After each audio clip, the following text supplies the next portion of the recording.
Čau lidi a vítejte v mým One Stone Show, dnešní téma teplákáči.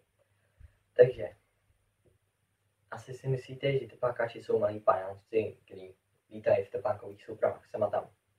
Je to skoro pravda, jenomže v našem případě se jedná o asociální mládež panelových sídlišť.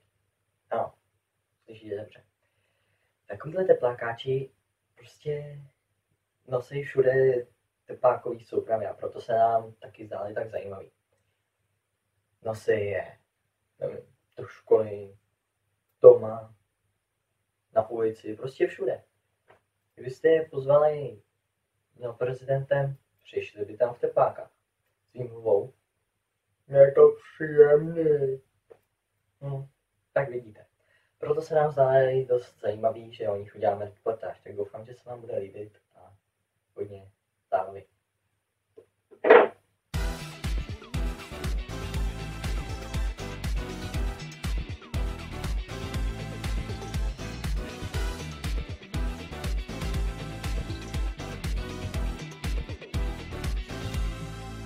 Dáme si ping-pong, fotbal a squash.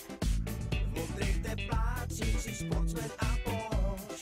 V partě seš kápo a respekt chceš mít. Na ženy puky, pak příkladem všem můžeš. Můj sexy dance je hustý jak swing. King of the disco, tak se kočko kolem mýho těla. Lazy Night Rider silný a fit. Sehraná dvojka jako Michael a Kid. Tepláková souprava, gule, drýsím doprava. Tepláková souprava, gule, drýsím doprava. Tepláky dělá souprava, kráčím hrdě dál. Každý může dál. Výborný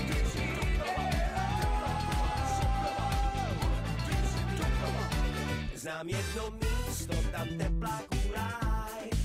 Je to dost blízko, Ústecký kraj. Tam všichni lidé staré moudro znají. Ti, co je nosí, tak se jednoduše daleko líp mají. Svou šanci a Dobrý den, já jsem Soulí, chtěl bych s váma udělat interview o teplákáčích. Interview je, já ti budu dávat otázky a ty mě prostě jenom odpovíš. Super, Takže, jak pak se jmenuješ? já se jmenuji Tadeáš. A kolik ti je let? Je 13 let. 13 let. A můžu se zeptat, co to tady máš? To je Walkman.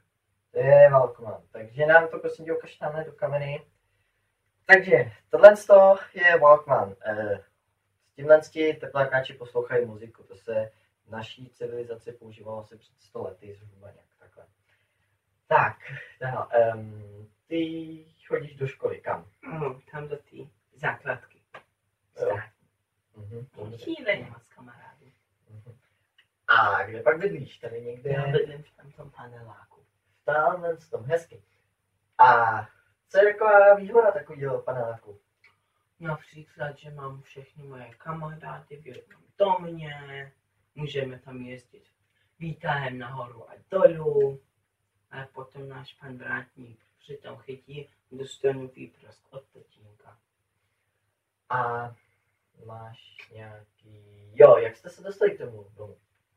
No to bylo tak, že když tatínek pracoval u drogerie, tak pracoval tak dobře, že od příčku komunistů dostal ten byt tam.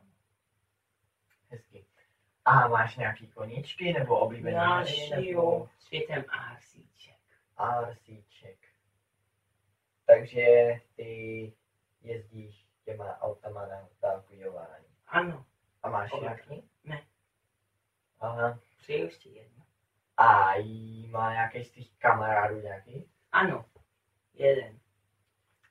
Jeden. A kolik vás je v jedné partě takový? 40 nebo 50. 47, 50. Dobře.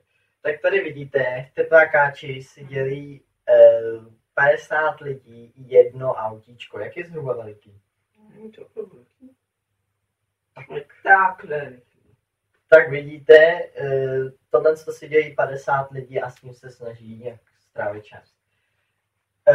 Něco třeba hry na počítač nebo něco takového máš? Counter-Strike. Counter-Strike. Počkej, a ty si říkal, že žiješ světem RCček. A co má Counter-Strike dohromady s RCčkama?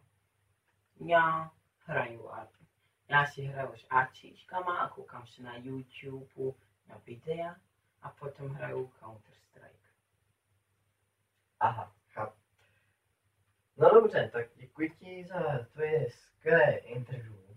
A budeš dneska večer v televizi na One Stone Show. Aha. O teplákáčích, tak jestli chceš někomu zamávat. Ahoj mami, ahoj tati, mám vás oba moc rád.